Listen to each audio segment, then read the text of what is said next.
पाकिस्तानच्या सिंध प्रांताच्या गृहमंत्र्यांच्या घरावर हल्ला। AK-47च्या फायरिंग नंतर घर जाळलं। स्थानिक कालव्यांचा प्रकल्प आणि कॉर्पोरेट शेती प्रकल्पाला स्थानिक विरोधानंतर आंदोलन पेटलं।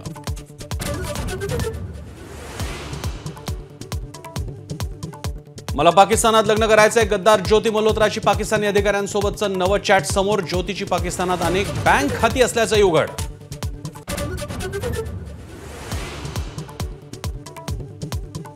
गद्दार ज्योती मल्होत्राकडून अखेर ISI संबंधांची कबुली। अली हसनने एजंट शाकिर आणि राणा शाहबाची भेट घालून दिली। शाकिरच्या नंबरवर देशविरोधी माहिती दिल्याची कबुली।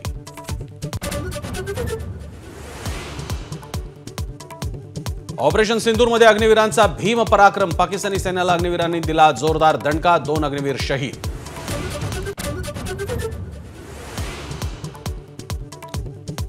छत्तीसगडमधील अबुझमाडच्या जंगलात 27 नक्षलवाद्यांचा खात्मा। गृहमंत्री विजय शर्मा यांची माहिती। 1 कोटीचं बक्षीस असलेला नक्षली संघटनेचा सेक्रेटरी राजू बसवचाही खात्मा।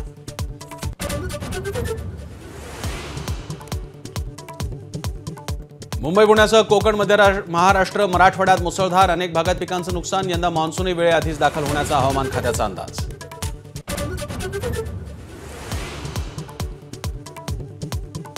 अरबी समुद्रात कमी दाबाचा पट्टा। पुढील 36 तासात संपूर्ण कोकण किनारपट्टीवर मोठा परिणाम होण्याची शक्यता। मासेमारीसाठी खोल समुद्रात न जाण्याचं मच्छीमारांना आवाहन।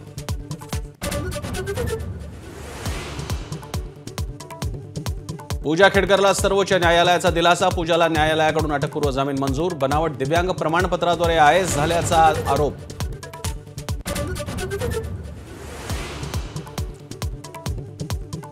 ठाण्यात शिवसेना कार्यालयातील नागरिकांवर महिलेकडून चॉपरनं हल्ला। जुन्या वादातून झालेल्या हल्ल्यात काही जण जखमी। घटना CCTVने टिपली।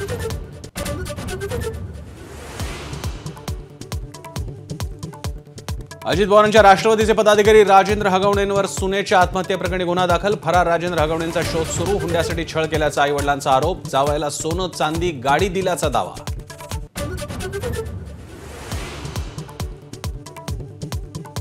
सरन्यायाधीश एक कायमस्वरूपी राज्यातिथी। भूषण गवईंच्या नाराजीनंतर राज्य सरकारकडून परिपत्रक प्रसिद्ध। परिपत्रकात अनेक चुका असल्याचंही समोर।